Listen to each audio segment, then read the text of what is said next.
Hopefully y'all can hear me. I have to charge my phone up for a little bit at least.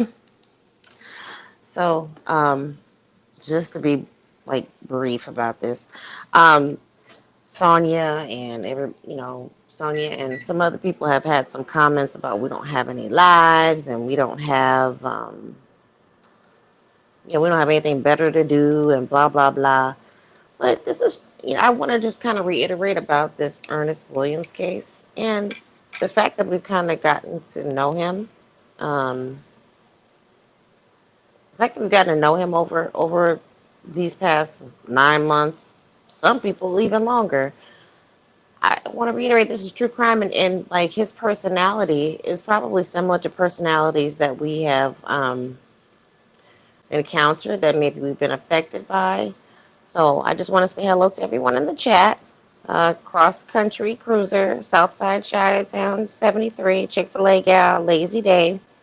So if, like the description says, if sensitive topics bother you, please leave now, because this is kind of like my testimony as to why I get affected by, hey, Miss Lorraine, why I don't even want to say affected, but why this interests me so much. People like Ernest.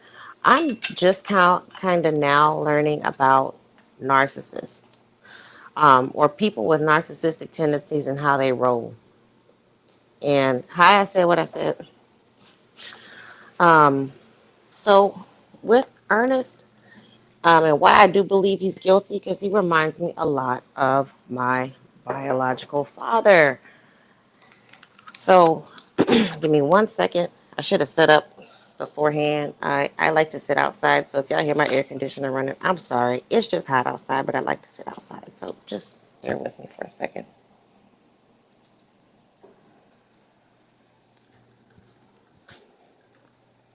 I just put my puppies to sleep. Hi, Old Man Johnson's Farm. We're not doing any reactions today. If I said what I said or anybody wants to come up, I'll drop the link and we can talk for a bit. After I get my points out, I'm just grabbing my notes because I wanted to make sure I hit the topics and why I believe the information from his children. I believe, um, I believe a lot of the stuff that he's done because he presents like a typical abuser. I'm just gonna say that. So let me settle it. Okay, let me grab my notes. Hang on. I want to make sure because I may get sensitive, y'all. So don't mind me if I cry. So a little bit about my background. My mother was a teenage mother. My father was older than her. So my mom got pregnant at 15. She had me at 16. My father was an adult. And my grandmother dated his daddy. And that's kind of how the two met. But my mom was friends with my dad's sister. Hopefully that makes sense. So my dad's sister, my aunt, used to like spend the night at my grandmother's house, and my dad, like him being an adult, like cozied up to my mom. So long story short, he got, my mom was really, really like even though we're from the PJs, she was a nerd. She knew she kind of didn't like. She knew she was different. My mom, is a retired librarian. She knew she was kind of just a bit different from everybody else. She knew. My mom had said, I knew I sometimes looked at my family and say, I don't really belong here. She's different now.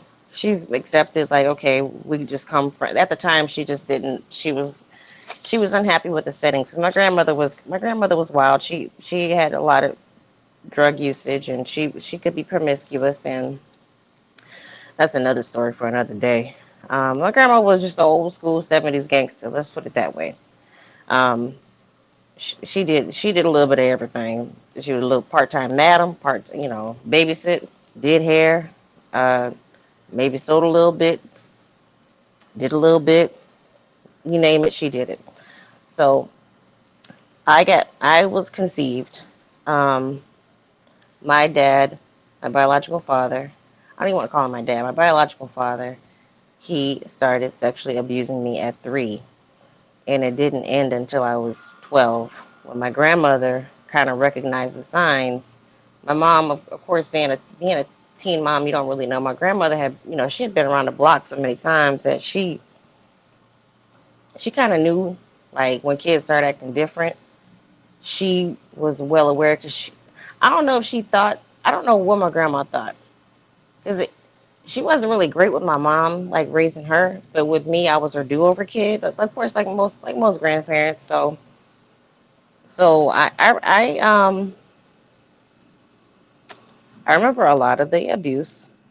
I mean, some of it is borderline torture, um, but it was. I remember, like I said, for 3 is my earliest memory. It probably started before that, but I remember 3. I remember like one of the like major incidents happening at 3. And then when I was 12, that's like when I hit puberty, and he, this is weird to say, but he wasn't interested anymore. I was too old for him. He has a lot of like, he says a lot of things, and he has a lot of personality, like things that I see with Nesto. Because of the abuse, I went, and I still am going through severe depression. Over the years, I've gone to therapy at points, and I've stopped, and I thought I was okay, and it it didn't always work. I I what I turned to was I turned to alcohol. And for those of you who have conversed with me before, I've been arrested before for a DUI, like almost about 10 years ago now, because it just got that bad. I just didn't, I was being reckless and irresponsible. And there's been times over the years, like I've attempted to take my life. One time, my mom came home and found me. I've been promiscuous. Um, I, I, okay, I'm about to get emotional. I always been afraid of becoming a mom because I thought I was gonna fuck up my kid. Um, I used to be like with my past relationships. I used to be violent with them because I didn't want anybody. I didn't want anybody taking it, like trying to get the upper hand on me. I have isolated myself. Um, a lot of my boyfriends, and I've dated women too, um, have have been have now that I recognize, I know the traits and I understand a little bit better now. They are they have narcissistic traits like my father, and I realized that, and so that's kind of like why I've strayed away. Even my boyfriend who passed, like he was very, very, very narcissistic. He had good points. We had more bad, but I stayed with him. That was probably my longest relationship, and it was probably the most emotionally abusive outside of my father. Um, it it was to the point where I had to be under the influence to have sex with people, and even like now that I'm sober, and what am I, 8 years sober now? I I'm not really interested in sex because it's just not there. So the like this case, I see so many of those grooming traits in Nesto. It's cathartic to kind of hear. It's like, okay, I I'm not going crazy. This is something I've seen before. I'm not the only one. This is something that does happen. Sometimes I'm like, okay, did the abuse really happen? I know it happened, but to add some extra clarity too, we tried to press charges on him. The state of Texas, no offense to Texas, state of Texas would not pursue the charges because that's where a lot of the abuse happened. I would go stay with him in the summertime. He just had his way with me, um, and We tried to press charges. They didn't want to pick it up. He was able to twist it and kind of make my mom seem like a bitter baby mama or whatever. And my grandma was gonna kill him, Sleepy Libra. She was on her way. Um, Old Man Johnson's farm. It's rough. I'll drop the link up if anybody wants to talk. It's rough. I don't really want to be in a relationship right now. I mean, sometimes I miss intimacy, like just hugging and holding. Um, what else I was gonna say about Ernesto? Uh, I see the grooming in him, just with everybody, like with everybody.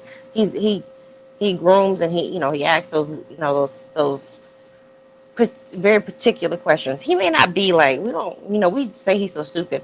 He's not book smart, but and my dad's smarter than us though. Um, he's uh, he's emotionally intelligent, and I think a lot of abusers are. So that's why I have said this, and I'm going to keep saying it. I think something inappropriate happened between he and Sheridan because he hates that girl with like something like nothing else. Something happened, and this is also the reason why I think he has to have some sort of intimate relationship with all of the women that he encounters. He can't just be friends with them. He has to take it a step further, you know. And it's a weird thing to like to me to when I hear it, I'm like, damn, okay, I feel bad. And then when the testimony came out for the daughters said that please keep my dad in jail. Whether that girl has mental health issues or not, maybe she may be bipolar, schizophrenic, something inappropriate may have happened. But I can see it. I hear it. Let me say it. I hear it in this though. He's grooming everybody around him. Yeah, cross country cruise. I believe that too. I think he tried her. I think he did try her. You know? Yeah, worldwide collaborations. I agree with you. Nesto has all of the traits of my abuser, especially the way he's able to persuade women. He's definitely a groomer and he's controlling. Yes. And so, a little more clarity. My biological father, he married a woman from Brazil. Her husband passed away. She came into like his life insurance policy. He they she's a very intelligent woman. She had a very successful career in Brazil, and her husband left her and the kids a fair amount of money. So one year I went out there for Christmas, and he just spent like big bucks. He bought me like a boom box, and I'm dating myself. He bought me a boom box and a brand new bike, and but this is before computers. Everybody had computers. It was a word processor. Spent all that lady's money, ran through it, but she had a daughter and a son. And as we got older, and the abuse continued on, I went out there, and he was telling me about one of the times when the abuse was happening. He was telling me about my stepsister's private parts. So I believe he abused her too. I just think, yeah, this is a sensitive topic. So for those who are, I put it in the description. For those of you who are sensitive to this topic and can't really handle this, if this may trigger you, I am talking about child abuse, and I'm talking about various kinds of abuse. So if this is going to trigger you, I do suggest that you click off. I hate to do that. A lady. Okay, let me go back to my dad. I hate calling him my dad. Let me go back to my biological father. So 2015, got arrested. My mom, she was through with me because I was just like, I was a terror when I drank. I wasn't like, I was emotional, and she just, she was up and down with me. So she was still there for me. She paid for the lawyer. She was like, okay, I just need you to, get it together. Like, figure it out. So as I got 2016 is when I finally got sober. I was still drinking when I was on probation, baby.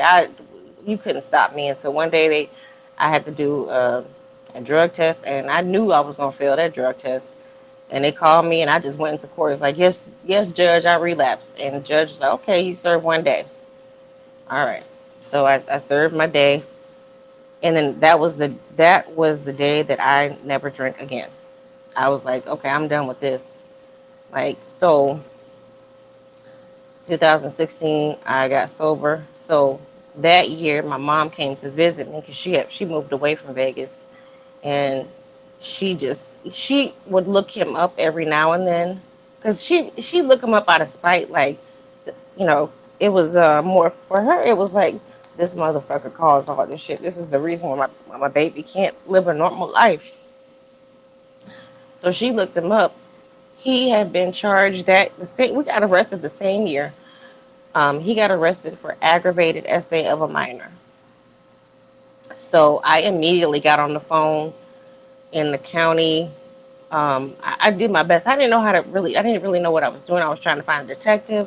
I called the DA's office where he got arrested at. I was trying to call him and tell him, like, look, I'm his daughter. If you're trying to prosecute him, I was leaving messages, and nobody would call me back. And he ended up, he beat, it was a jury case. He won. He didn't get convicted. But you know how sometimes the jury gets it wrong. I don't care what anybody says, the jury gets it wrong. And so I noticed that, because I do peek in on them, because sometimes you just want to keep tabs on who you hate.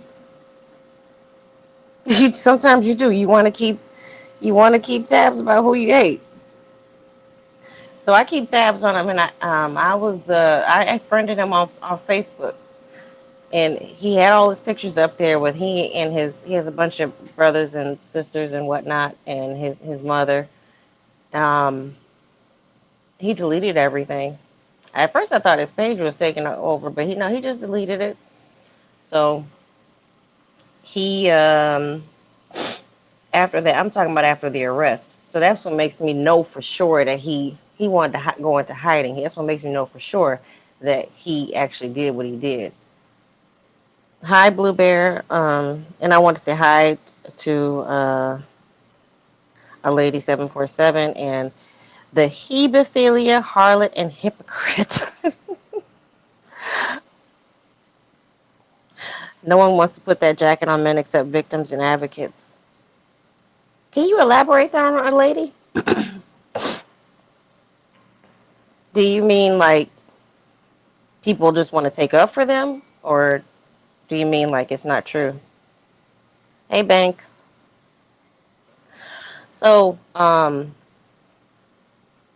yeah, he beat his trial. And I don't, I was probably on a blind Sonia mission trying to call the prosecutor's office, but at least I could have gave them maybe some context of how he goes about his abuse, what he likes to do. Because he would tell me some sick shit when he was doing it. Like, for those again who are sensitive, it's a sensitive subject. This is about child abuse.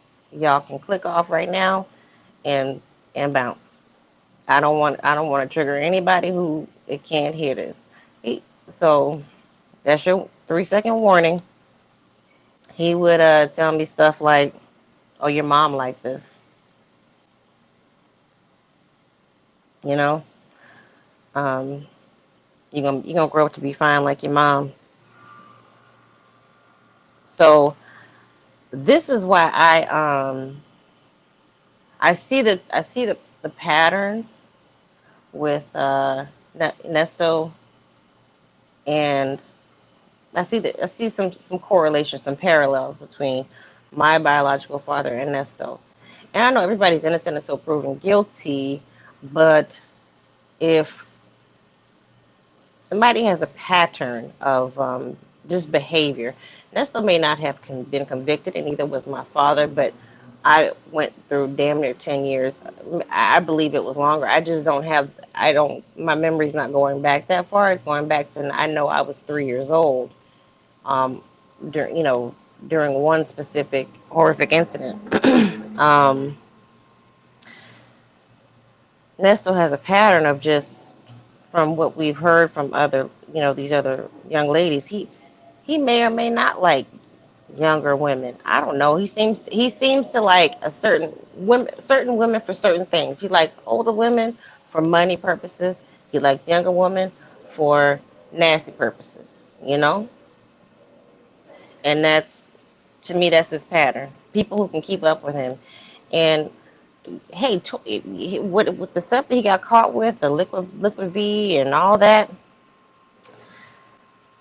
that's let me go back to read your comment. A lady, just because his accusers are just speaking out about the alleged abuse, it doesn't mean that he has not done it before, and you will be surprised at how far back he's been abusing his accusers.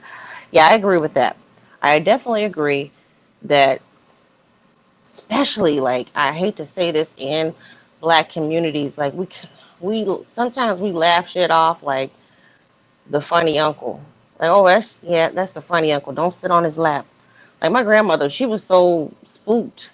She, like, for something, I think something in her spirit told her something was going on with my dad, or maybe she just thought because he was a grown man and getting her daughter pregnant.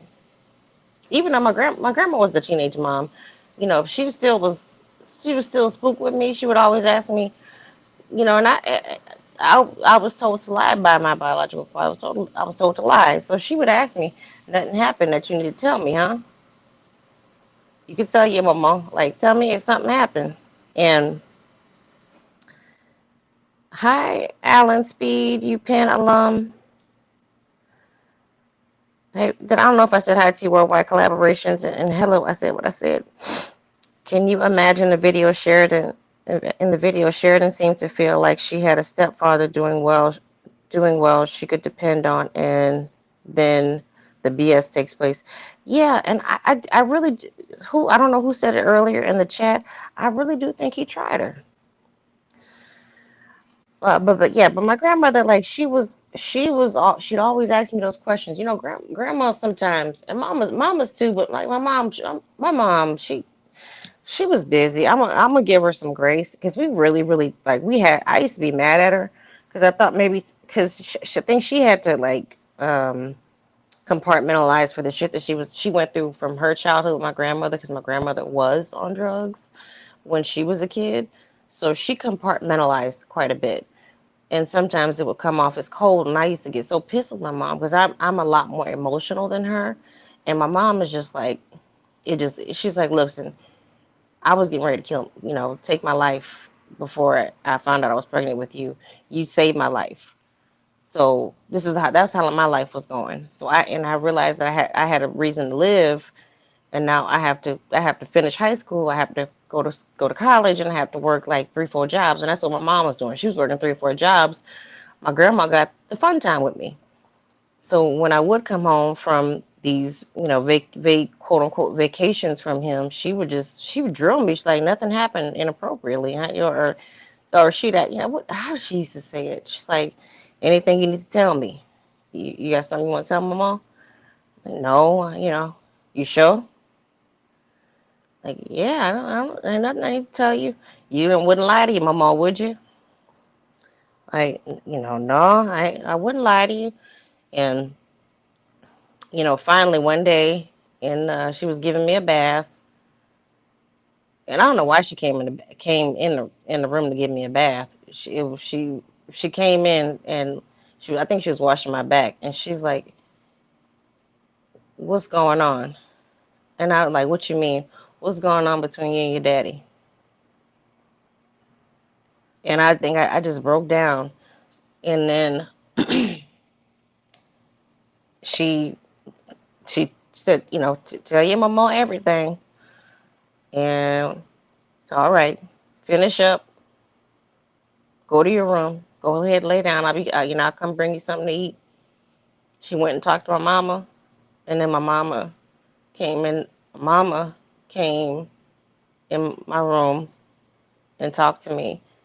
And I think she was just in shock. Like, mind you, my mom was probably like, so I was 12, so she was maybe, she was 28, maybe not, yeah, she was 28.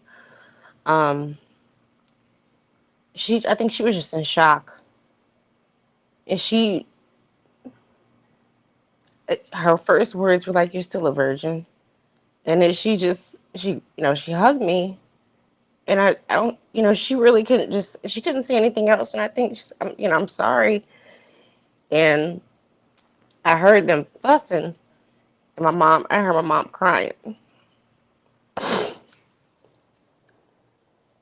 And, you know, I still had, I think I don't know, I had anger with her. Of course, I was angry with him. I think I had anger with her because maybe I thought she should have been more emotionally receptive. But, like, what do you do, kind of, in that situation? So she immediately went to the police. My grandma was just like, "I'm gonna go kill him." My mama had that's why they were fussing. Is like my grandma was ready to go. She didn't give a fuck. She was about that life, about that action. So let me say hello to everybody. Hello, Jackson Tabasco. Hello, Miss Piggy Braxton. Helen. We've had at least 3 generations before my generation that were being abused, and they died with all of that hurt and hate because they came from those generations. Whereas what happens in this house, yeah. You know what? I'm gonna tell you something funny. It's not even funny. It's a funny, like, weird. Uh, Appreciate the transparency as this allows folks to heal through understanding that they're not alone as others have similar trauma. Yeah. Thank Minx the Cutie. Hi, Mocha Pam. Hi, Blue Bear. Cool Weather Farmer. Judy. Yeah. So one of the last few times we went down to New Orleans. We went to the last living sibling of my grandmother, my Uncle Sam. My Uncle Sam, he's married. He's sick, but he's the baby of the family, a baby of that generation. He was a crook too, but he's closer to my mom and them's age, like his nieces and nephews' age, and he has kids of his own. He's the kind of uncle. He was a little crook. Like, he would, back in this was like the 70s. He would have them write out raffle tickets to win a toaster. Like, cause we're from the project, so back then in the 70s a toaster was like, you want a toaster, like, you. So he'd make them go door to door and get a quarter from every house to buy. You can win a toaster. So we were with one of my older cousins that my mom grew up with, and my mom and my cousin, they looked at my uncle. They like, thank you for not molesting us. I just kind of looked, and when we just looked at each other, I'm like, isn't that some shit that you have to, like, congratulate? That we kind of we push a brush off this topic, and it is what it is, so much that they were like, thank you for not touching us. And it's crazy, but it's I've heard it just referred to as, oh yeah, that's the funny uncle. Don't let them, don't let the kids sit on his lap. He kissed too long, he hugs too long. That's kind of like, that's what I see I'm sorry, that's what I hear in Ernesto. Like, he's the funny uncle. He's the weirdo. Like, he's always eyeing you. Either he's eyeing you for your money, or he's eyeing you for your stuff. You know. Hello, Miss Lorraine. Uh, I think that's X2 complicated. X2 complicated. Thirsty Rabbit. How you doing? Yeah. So that's when I watch these cases with these narcissists. It's healing and it's cathartic for me to, excuse me, to kind of go through it and um, understand, like, you just kind of understand, like, okay, I'm I'm not alone. What I these characteristics that I was seeing in this person, um, they're common, and I'm learning what not to look for. Because I kid you not, I've gotten every like relationship I've, well, not every, but a lot of the relationships I've got into have been with narcissistic people who just who have these ways about them that it's, it's about manipulation. It's about them. Um, they figure out a way. They love bomb you, then they break you down and build you back up, and break you down and build you back up. And so my abuse that I am not yet, I'm not over it, and I don't. And it wasn't really fair of me to get into anybody's relationship when I'm not over it. Which is, I'm 40 years old. I'm comfortable being single. Like I said, I don't miss sex. I'm not really interested in sex. Because I mean, I still get flashbacks in my head of, what happened to me. If somebody touches me the wrong way, I don't play wrestle. If somebody touches me the wrong way, I'm liable to freak out. There have been times where I've been intimate with somebody when I'm sober, and they want to grab me the wrong way, and I broke down crying. So it's just, I'm gonna drop the link again if anybody wants to come up and just give their 2 cents on anything about this, or even why this case interests you. You're welcome to come up. Um, Let me just highlight some of y'all's comments. Alan Speed, as a licensed counselor, I hear these stories from those who have internalized this trauma for 20 to 30 years. Now they feel empowered to speak up on it now. Yeah, it does. And I'm glad people have I'm glad YouTube is available. I'm glad, so many platforms are available now. And, people say don't put your business online or whatever. But sometimes you can't really talk about this with your close loved ones because they just may they'll receive you, but maybe not receive you the same way that a stranger can. Sometimes you just you may need a different word from anybody else but your friends. Just speaking. Thank you. I appreciate that. Lady Janice, even the way he idolizes Sonya for looking like a kid, he needed some Windex, but that's what creeped me out too. Yeah, he really does focus on her looking more youthful than what her age is. Um, thank God for the village I support you and the people who really care. Yeah, I thank God for anybody who's in my life. Yeah, but to touch on that Sonya shit, like, so the way he really does harp on the her she doesn't she's not okay. Let me phrase this the right way because I don't want to say she's ugly or anything. She looks like she's in her 40s. I'll put it that way.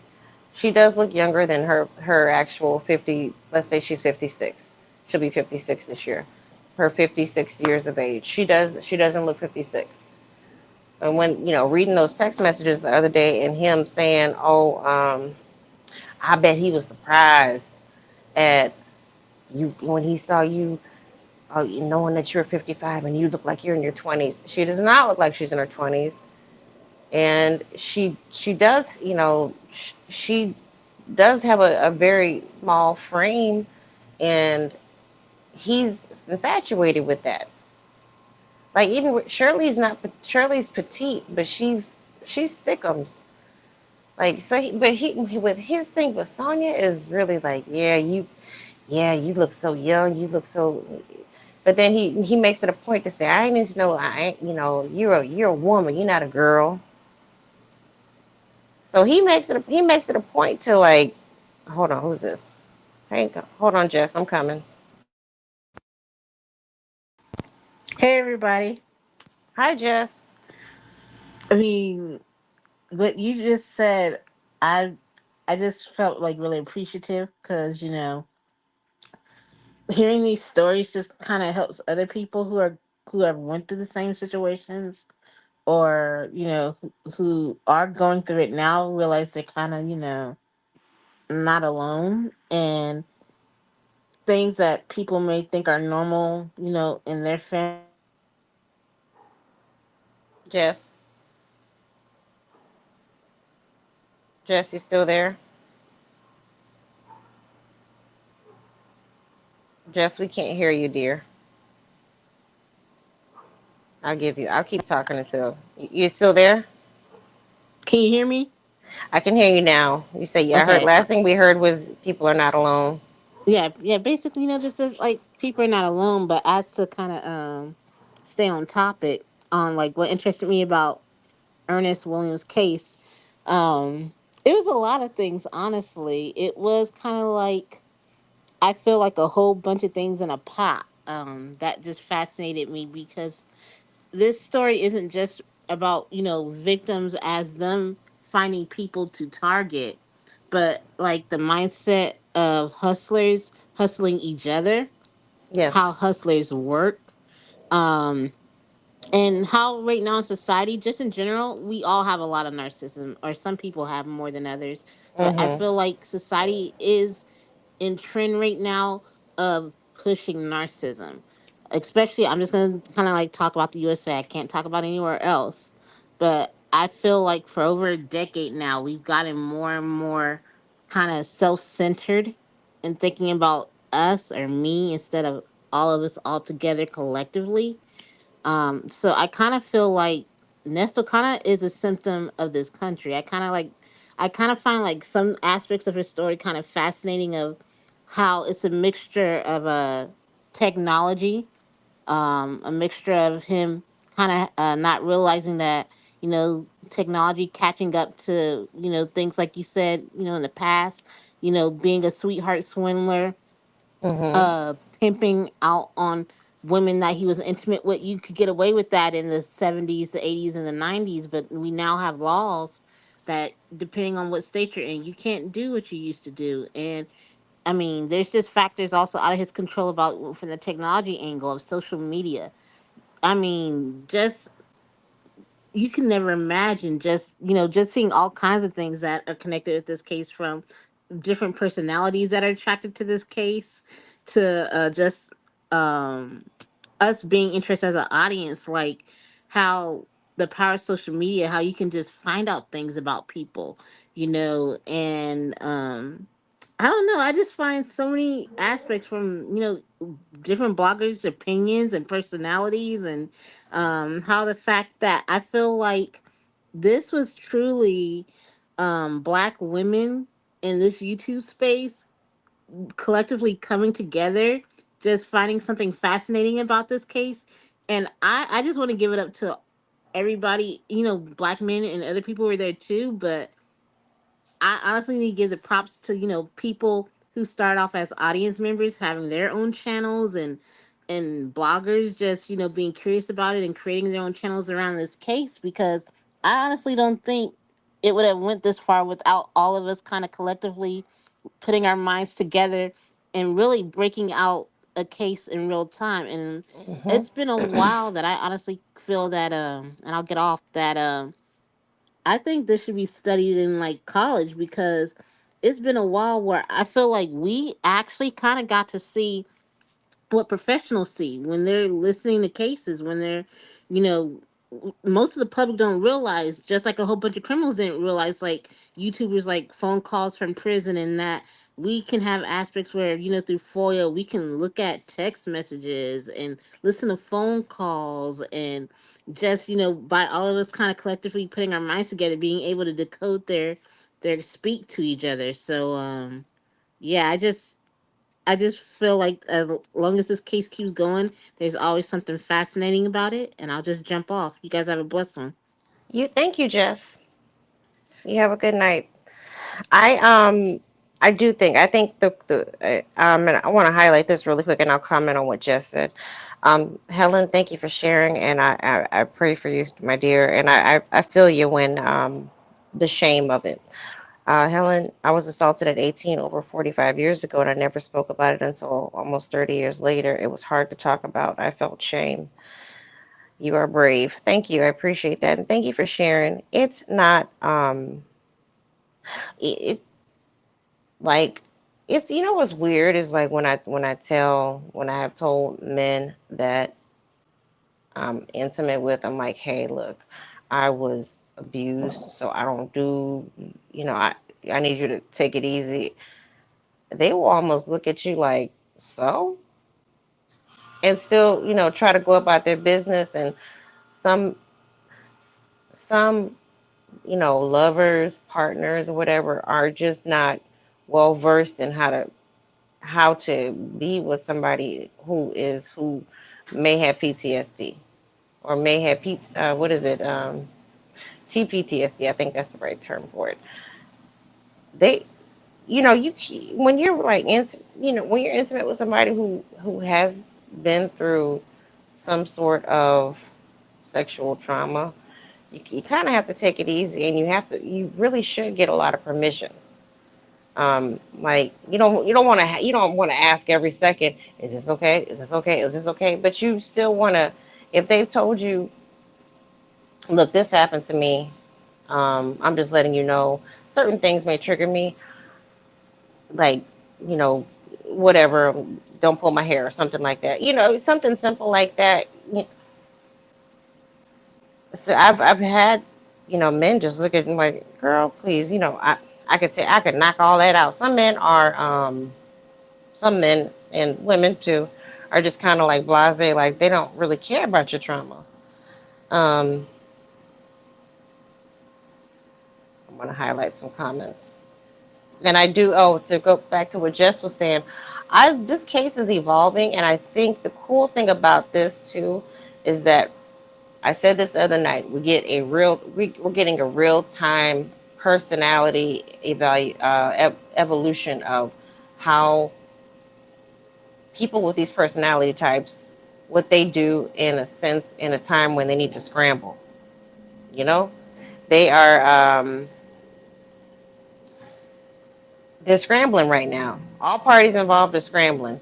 The people who are on on the perimeter of this, like the Shirleys, the Dion's, and the Dre's, and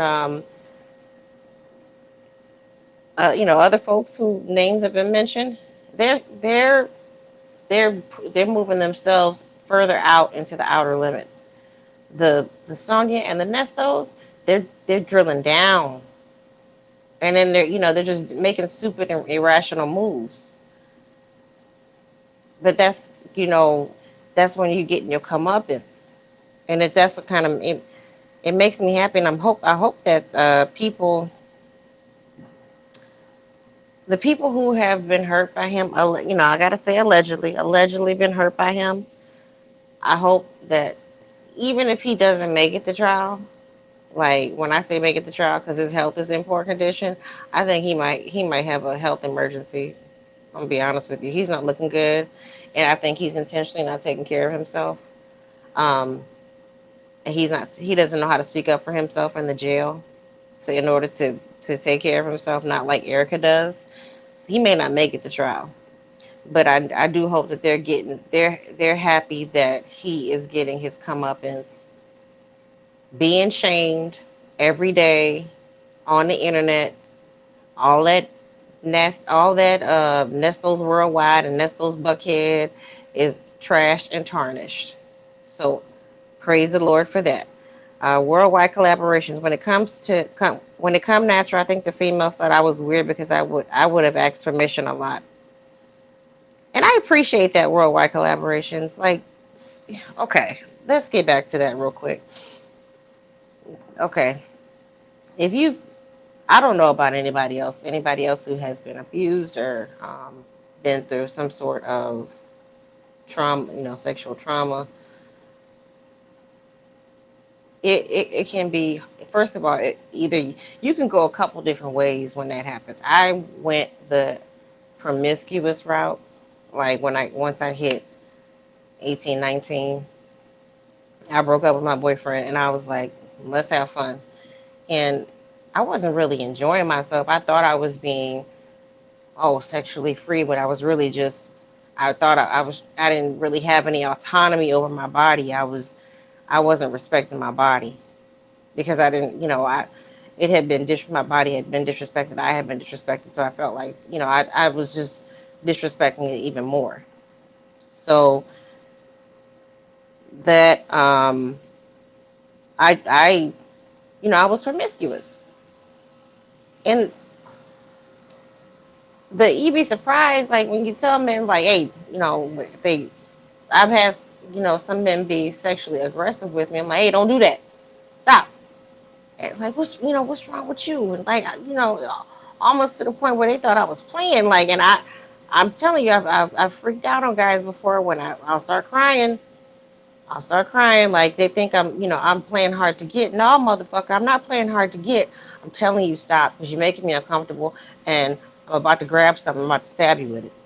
So you better back the fuck off. Um, but I appreciate you for like giving women that respect. Worldwide collaborations. Cool Weather Farmer. I got hooked on this story because it was so unbelievable. I kept asking myself, how did this happen? Girl, I said what I said. The allegedly narc stay the course. Alan Speed, Vic, your channel is so valuable to those who can share without judgment. Thanks for providing this platform for those who don't have anyone to talk to. Thank you. I appreciate that. Sleepy Libra, at what age did you realize it was wrong? I know you were scared. He told you not to tell anyone. It's what made you realize. It's is that what's made you realize that it was wrong? I mean, I knew it was bad because I knew it was bad the whole time because he always, this is our secret. Don't tell anybody because daddy will get in trouble. Or like, you don't want daddy to go to jail, huh? Like he'd say stuff like that. It was it was it was like constant. I mean, I knew it was wrong because sometimes, okay, I don't want to get too graphic. Sometimes he just couldn't control himself, and he lived with his brother. Rest in peace. The guy just passed away. He lived with his brother, and he would like, he'd bring me into the bathroom, and he, tell me to be quiet or put his hand over my mouth and just have his way with me. He's like, this is, you know, this is between us. This is like, this is, what daddy and daughters do. So I always knew it was wrong. Um, Something wasn't right about it. Why couldn't anybody else know? He made it feel like he was going to get in trouble, and I could get in trouble too. Um, it's too complicated. Everything you're saying is true. Ernesto has a sign of SA abuser. Yes, he does. I think he tried something with Sheridan, but she wasn't like his other victims. I believe that too. Worldwide collaborations. Honestly, I think when they have to check in the actual penitentiary, not just jail, he got to show them boys his paperwork. He will. Lady Janice, I'm interested because my master's in psychology and they're a case study. I'm aiming to be a counselor. Good luck, Lady Janice. I hope you finish it, girl. The hebephilia, harlot, and hypocrite. I just got what that name means, girl. You are so funny. Love, I think it's a part of his plan to somehow unalive himself. Yes, as far as like him not taking care of himself in jail, I think so too. Lovejoy, they are case studies for real. Lady Janice, worldwide collaborations. The thing about that is the older women threaten me to tell my mom what they showed me and use it against me. So I always been polite when it comes to that. Hmm. Are you comfortable with giving us more information on that? Um, Lovejoy, they really are. I thought Nesta was a case study until I saw Sonia. I said, oh boy, she's the female Lamore Whitehead. See, I don't know about Lamore Whitehead. I don't know. I haven't followed that case. The only thing I know about him is just the church robbery. I don't know. I didn't watch that. Some stuff is just too ghetto for me. Like, I love the ghetto, but like some stuff's just like, huh, okay. This is touching the ghetto too much. Like the pits of the ghetto. Like the bowels of the ghetto. I just can't. The hebephilia, harlot, and hypocrite. Nesto realizes his only way out of jail is a dark day, and for him, he's decided the sooner the better because he really fears going to prison with CP and SA charges. I certainly do believe that. I want to star your comment. Yeah, I believe that. I wholeheartedly believe that because he don't want to go to jail with them charges. We know what's gonna happen to him. We already know what's gonna happen to him. Like he's not cool weather farmer. I don't follow the Whitehead case. Yeah, I don't follow Whitehead case. Yeah, I don't know that. Yeah, um, you know what's gonna happen to him. He's older too. A lot of times, like from what I watched, and I don't know if y'all ever watched. There's a documentary floating around YouTube. I found it. I don't know how it popped up on my feed, but I watched it and I was just like, whoa. It's called, if you search "turned out in prison," it is some craziness. Be ready, because that's even that they're talking about SA in prison in like these are guys who I looked up. So I looked up some of these prisoners. I want to say they're in Alabama. These are guys I looked them up after they got out of prison, and they went and married women. They were turning and they love white boys. They were turning guys out in prison and getting out of prison and being with women, and some women will like it, but to touch back on that, yeah, they may or may not mess with him. Now, some people don't always get it. Mesto may go to prison and he might just mind his business, and people may not mess with him. He may not even have any trouble if he just minds his business. But I think he's going to go in there with a reputation because of his connections, but because who he is connected to. So that may be a factor. Bank. That is how I feel about some of the true crime dealing with unalives. It gets too depressing. Had enough of that while in law enforcement. Yeah. Bank is our ex-law enforcement officer. Lady Janice, Nesto is scared to go to prison with those CP charges in his jacket. If you listen to him, he's scared. That's the worst charges to him. He don't care about defrauding anybody. He doesn't care. I think it's the CP charge. He and it's possession of CP. He doesn't. He's not talking about really. I mean, Sonia talks about the SA charge. He doesn't bring that up. Sonia brings that up because she wants him to kind of like discuss that. And he somehow I didn't find them go through the messages to see like where they said she was dating him or whatever, because I think that must be in one of the messages. Because I also think that he's using somebody else's account to type on that tablet too. So I'm not quite sure, but he doesn't. The possession of the CP, that's the one he's frightened of. He's absolutely frightened of that. And it's possession of it and not giving him bail, not trying to shoot him some bail, but technically you could explain, like, you could lie and say, oh, I had an old picture of my daughter taking a bath, and now that is considered now CP. But but he's very much afraid of that.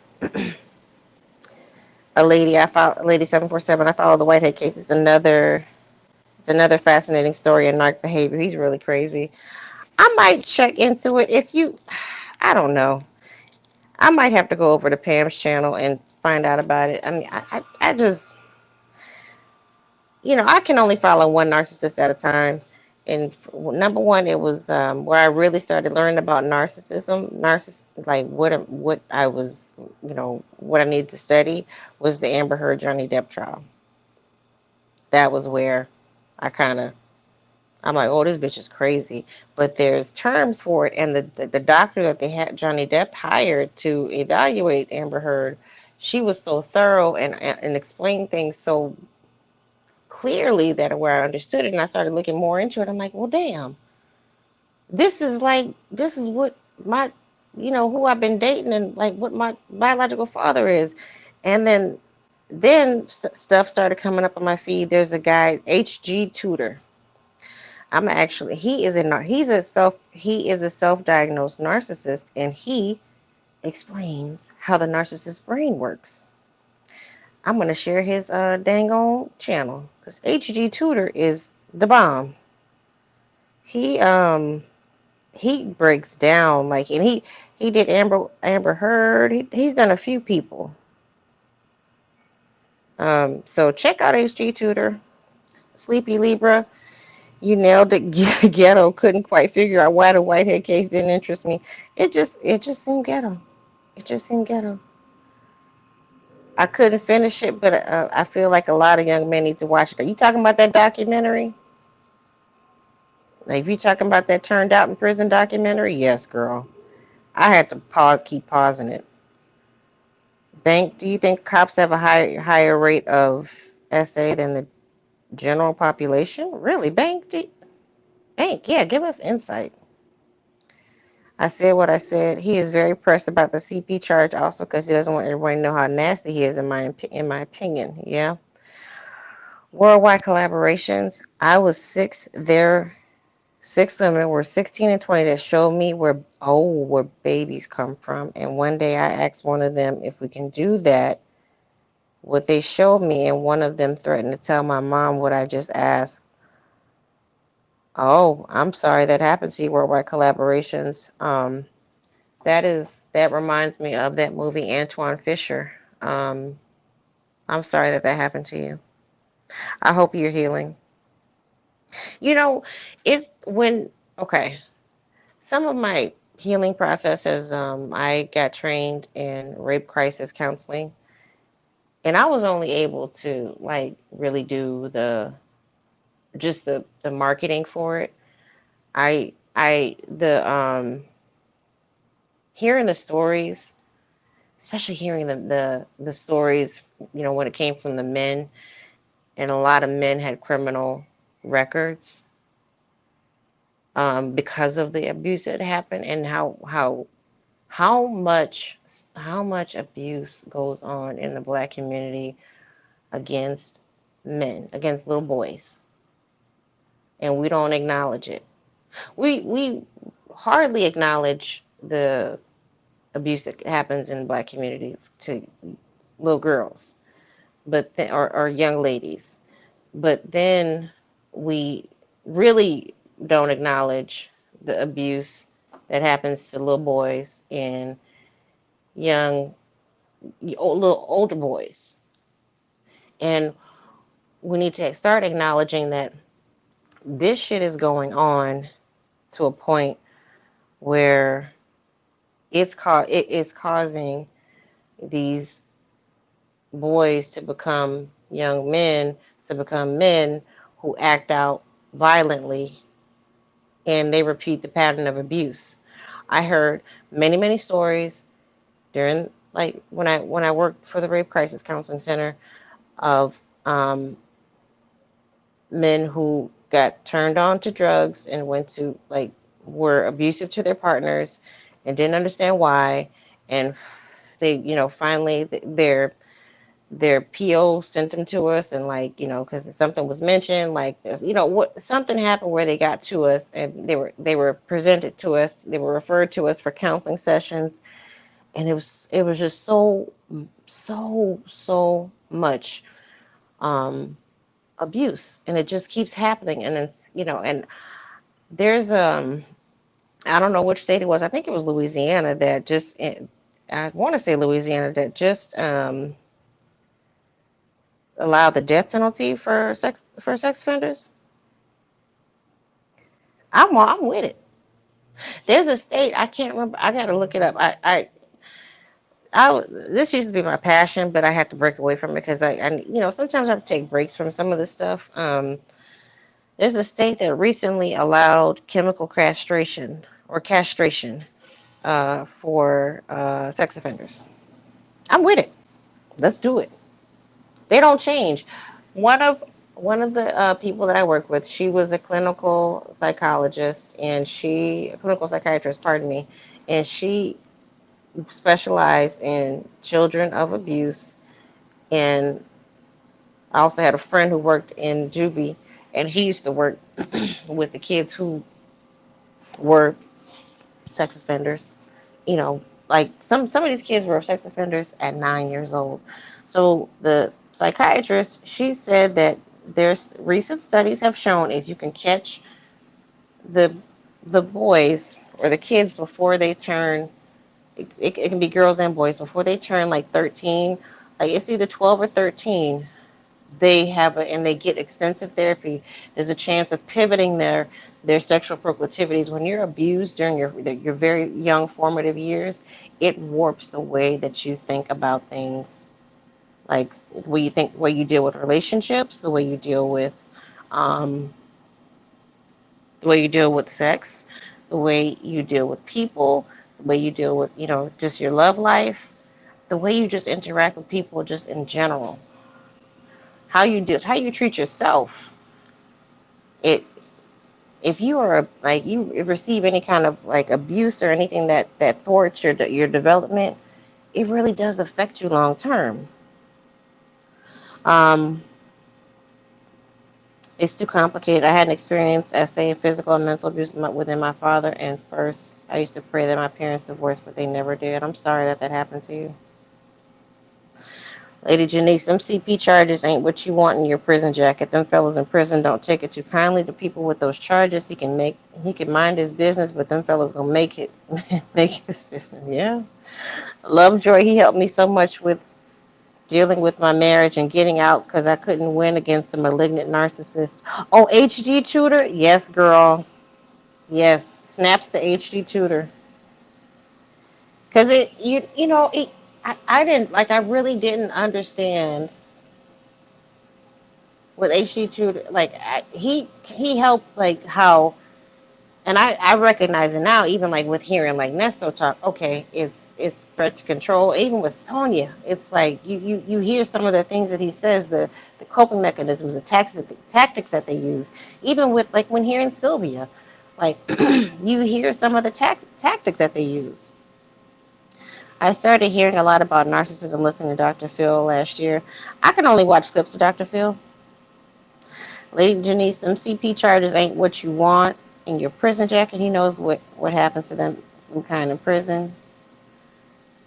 Lady Janice, your brother told my brother told me. I'm not sure what you mean. Okay. I love this name. The hebophilia, harlot, and hypocrite. Y'all go look it up.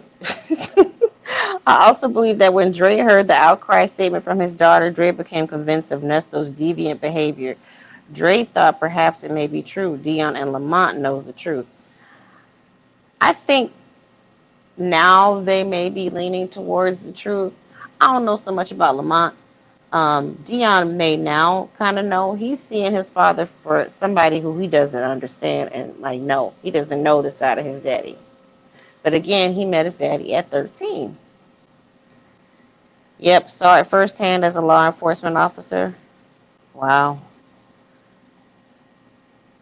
Worldwide collaborations. It worked out for the best. I'm a respectful man. Thank you. Thank you for sharing that though. I appreciate you being a respectful man and respecting boundaries. And you taking your trauma and being able to flip that and be good in your relationships. Lady Janice, my brother told me your prison jacket beat you to your prison jacket beat you to prison. Them fellas already know why you there before you get there. It's sad, girl. Hi, Miss Buckeye 99. Cool Weather Farmer. I was listening to the Fill in the Blanks on YouTube. I think that's why Nesto Case started showing up in my YouTube feed. Fill in the blanks, and I gotta go search for that. Shay B in the bushes, about to stop by and say hello. How you doing, Shay B? Ponder replay. It's a sensitive topic, so anybody just coming in, if you're listening from the beginning, this is a very, very sensitive topic. So if a child abuse or anything like that affects you, I just suggest don't listen. There was only one that I wasn't related to, and that's the one I asked, and I guess who threatened me. Wow. And it does remind you of the Antoine. That reminds me of the Antoine. If you guys haven't seen Antoine Fisher, um, it just it yeah. People, again, I speak for because I'm black.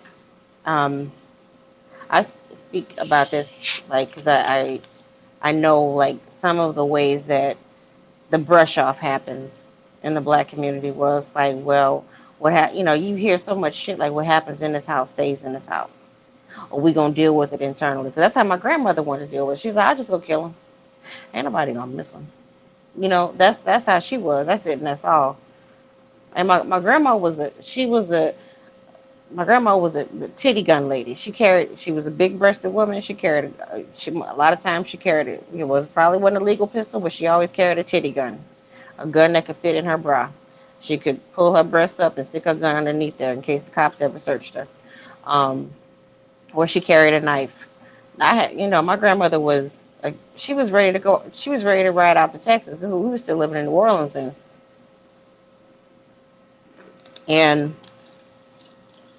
when we couldn't press charges on him, when they wouldn't, when the state wouldn't pick up the charges, my mother, told me I tried going to the group therapy. It was weird and it was uncomfortable, and I don't think my mom had ever gone to therapy before either, and I just told her it made me uncomfortable. So she's like, again, my mom was a teenage mom, so she's just we're growing up together.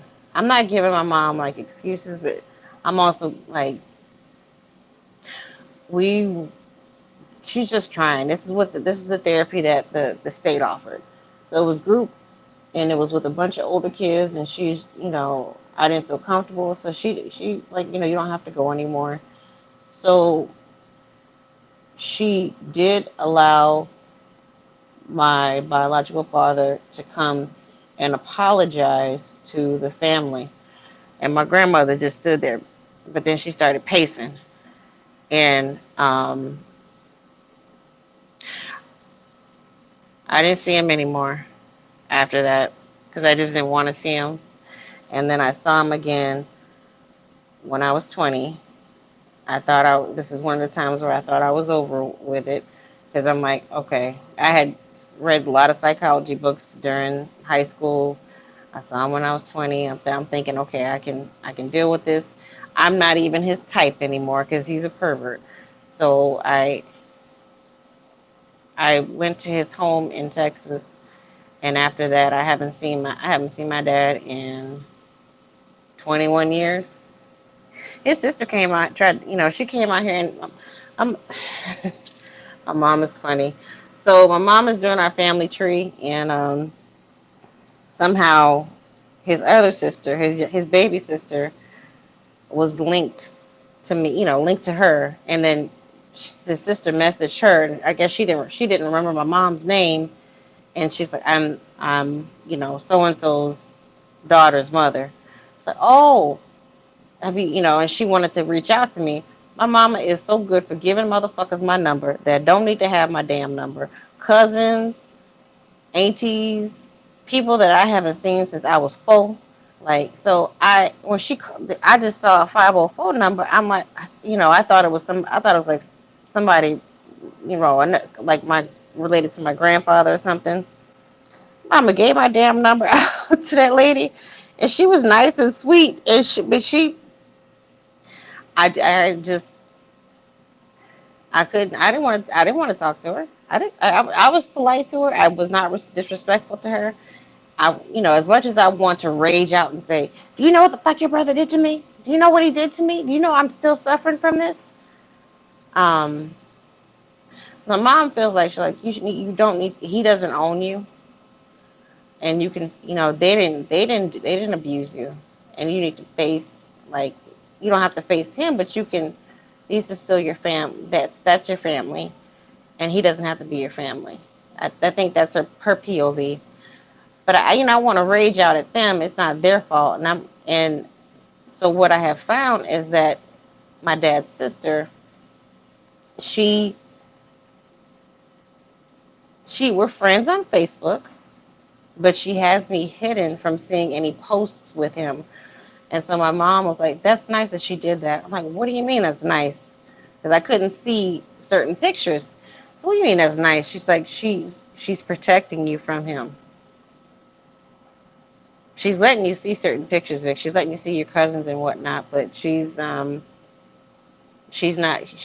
inflicting. She's like, they all know what he did. They all know that you haven't been around. They know he has a daughter. They know you haven't been around in 20 something years. So it's just it's interesting. Like when I hear Nesto say he don't fool with his daughters and whatnot, why you don't fool with your daughters? Huh?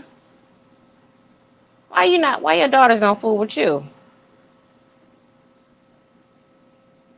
It's not. It can't just be because. To me, it just can't be just because they crazy. Why they everybody crazy but you, huh? So that's how I see this shit. Because it's like I haven't spoken to my biological father since 2003, and I think I don't even know if he tried to contact me, like really contact me, because he doesn't know I've changed my number a few times, even though I've had my number for some time now. He hasn't tried to contact me, and his sister has my number. My other auntie has my number. So he knows. He knows better than to call me. Let me pause and highlight some of your comments. Oh, Bishop Lamar. I might peek in. I said what I said. I think Dion does know his daddy and possibly his daddy in Lamont, and maybe he meant Lamont possibly participated in some shenanigans allegedly. The hebephilia, harlot, and hypocrite. The accusers that come forth on Grown Vibe's platform both said Dion was present and they were made to strip. Very true. Very true. Yeah, check out HD Tutor. If you are someone who has been affected by narcissists, HD Tutor is a fella who is a diagnosed narcissist, and he kind of tells you the the waves of a narcissist, how they attack and how they defend. And it's very interesting. And he uses like people that we can see as examples. Like the one I followed was Amber Heard. I don't. He has one on there for like the the the royal chick, the mixed chick who's married to the one of the princes of England. I don't know much about that. Megan somebody. I don't know much about that girl. I don't. So I don't think. Look at that. A lady 747 predators can risk their own freedom to do that. Really can't care about the small helpless victims. Nope. Thank you, Miss Buckeye. At work, we'll have to catch the replay. Prayers and healing to everyone affected. Thank you for coming by. Lady Janice, so many victims are being eaten alive from the inside out by their trauma because what goes on in our house stays in our house. They suffer in silence because they're psychologically mute. Absolutely. Nesto and Dion didn't see what they did at the barbershop as abuse because the woman could walk away. But like old girl said, Hazel, she's like, I got twins. I think her baby daddy was locked up. Sometimes when you get in those positions where it's like, I just need $200. I just need to pay the cell phone bill so I can keep my cell phone on. Let me get in here. Let me open the door for me. I can't go back to dancing. I can't go back. I'm not in shape to go back to dancing. I just need to make $400. I got 600 towards my rent. I need 400 more to pay the rest of the rent. I just need to get in here and make this $400. So, and you looking at those two little babies. Like again, this is why I never had kids, because I'm just like, I'm just afraid of the stuff that I would do for my kids. I would kind of be one of those crazy mamas that would be so helicopter mom. And I mean, I could, if I really, really wanted to, I could still go have a kid. My job pays 100% for fertility treatments, and I wanted to be a single mother by choice, but I dare not do that. I just got a dog. Lady Janice, yeah, I think I said that. Worldwide collaborations. That's why her mom pays for her apartment, but act like she can't believe her after it all comes out. She has to. She has to. That's why Ernesto distanced himself away from Shirley. Yeah, Meghan Markle. Yeah, that's Meghan Markle. The type of person Ernesto is, he could never be a dad to his kids. Well, okay. Sylvia read the deposition or whatever that was, bond hearing back last year, and Dion didn't meet him until he was 13, and Dion had to go seek him out because I think he was looking for a male role model, right? So Nesto, I think he thinks because he gives them gifts. I've mispronounced that word. Um, or he does a little something for him, or he might give him some game on something. Um, that he's being a good daddy. No, you're just doing what a parent is supposed to do, sir. That's all. That's it, and that's all. So, um, don't be like that. You know, he. I don't know why okay, you bought it. You gave them stolen cars. The fuck do I want to be driving a stolen car for? Has my mama bought me a car? Yes. But it wasn't. It was a brand new damn. It wasn't no, whatever the kind of fancy cars they drive. It was a nice Kia that had 100,000 mile warranty on it, and it is, that's parenting. Like, okay, teaching them about credit. When I couldn't finance my own car, my mom was like, okay, come on. I had my mama. So I had bought my first car by myself. I used some money that I had saved up. I had like $3,700, and I went and bought a Craigslist car. Got home, all the electrical the electric lights that showed the odometer, everything, all that shit went out. The motherfucker sold me a lemon.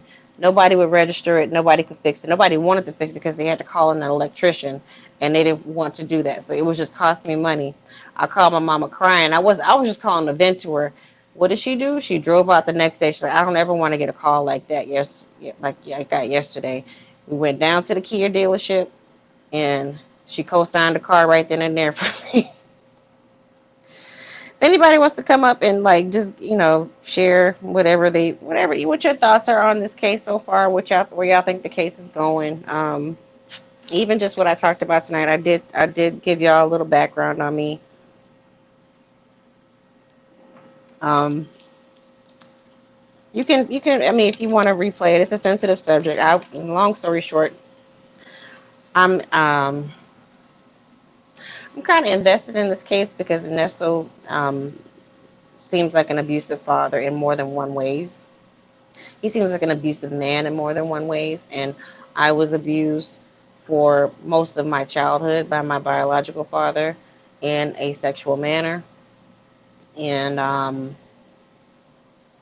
it's caused still is causing a lot of grief. I'm very introverted. I you know I've lost a lot of confidence. There's been points in my life where I wasn't taking care of myself. Being in bad relationships, being promiscuous, you name it. Um, it's it still fucks with me. I do not really desire to be in a relationship. I like relationships, like friendships and connections with people. I don't miss sex or anything like that because of my abuse. I remember a lot of my abuse. It started when I was 3. Let me backtrack. My earliest memory is when I was 3, because I remember quite a bit of my abuse. Some of it was borderline, like freaky torture that I'm not going to say on YouTube, and I remember a lot of it. That still gives off just the general abusive vibes. Lady Janice, shoot, Dion called him about losing a friend, and Nesto he didn't show any concern. Little concern, and start right back talking about his case. Parenting skills didn't kick in and say my son needs his dad right now. Yeah. Nesto manipulation. Nesto manipulates his children and plays them against one another. Yeah, that was some shit that my dad used to do between myself, between my stepsister and myself, which I didn't give two shits about. But but she did, because we're the same. She and I are the same age. I think I want to say she's maybe like almost a year older than me.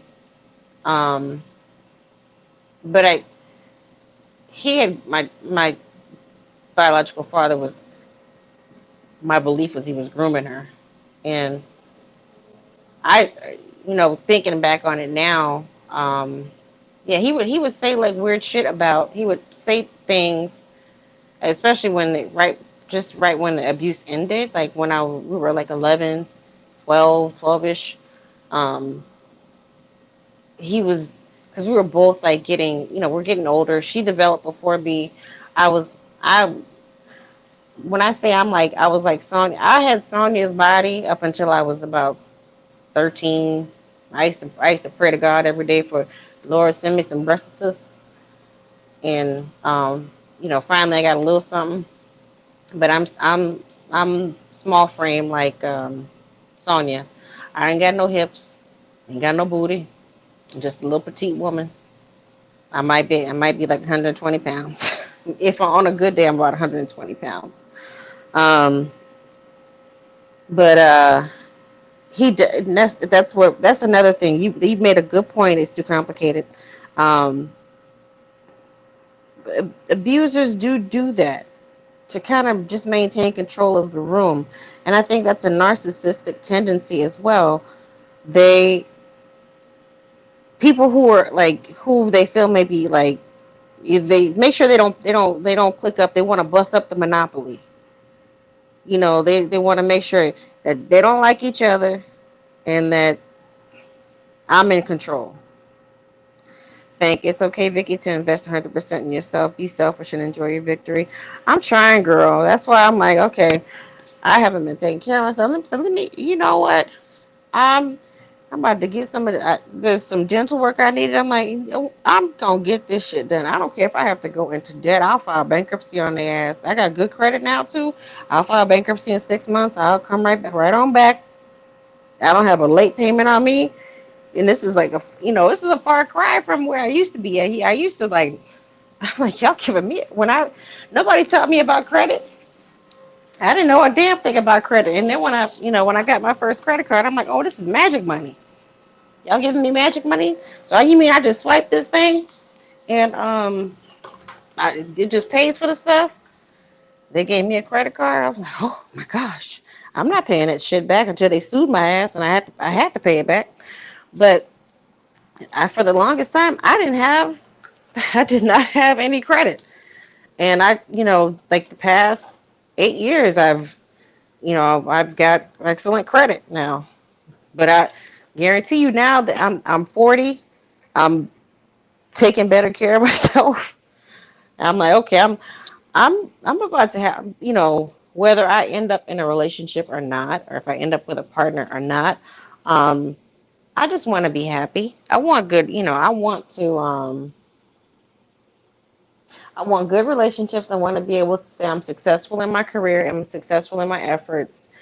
Like this being on YouTube and this whole, I'm glad I found a topic that I can relate to that would help me bring me out of my shell, because like this was something that my boyfriend and we talked about starting a podcast many, many years ago when podcasts first started jumping off, and we just never got around to it. He was like, he was the jealous type, so he would just that's another, like I said, he had very narcissistic tendencies.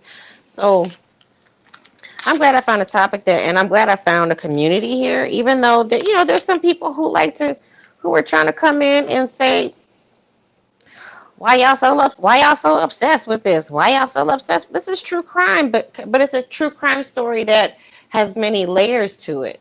Like Jess said earlier, it just more layers to it. There's the mistress, there's the wife, there's the son, there's the friend, there's there's the YouTube content creator, and then now we got the Rico involved. Now we got the Erica involved, and who is this person, April Holloway? So there's so much involved in this. Let me read your comment.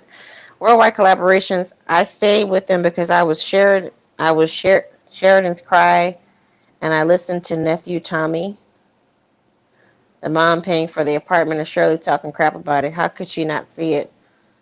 Oh, wait. Oh, you saw Sheridan's cry and listened to nephew Tommy. Okay.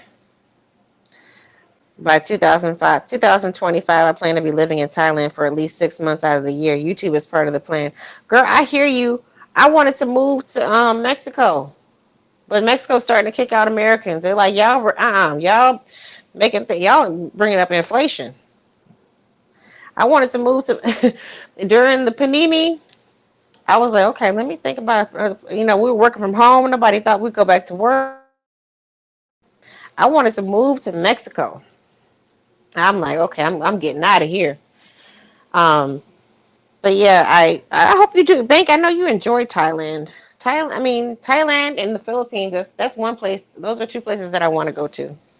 But the fact of the matter is, I just really, I know it's getting late for you. I know where some of you guys are, it's late.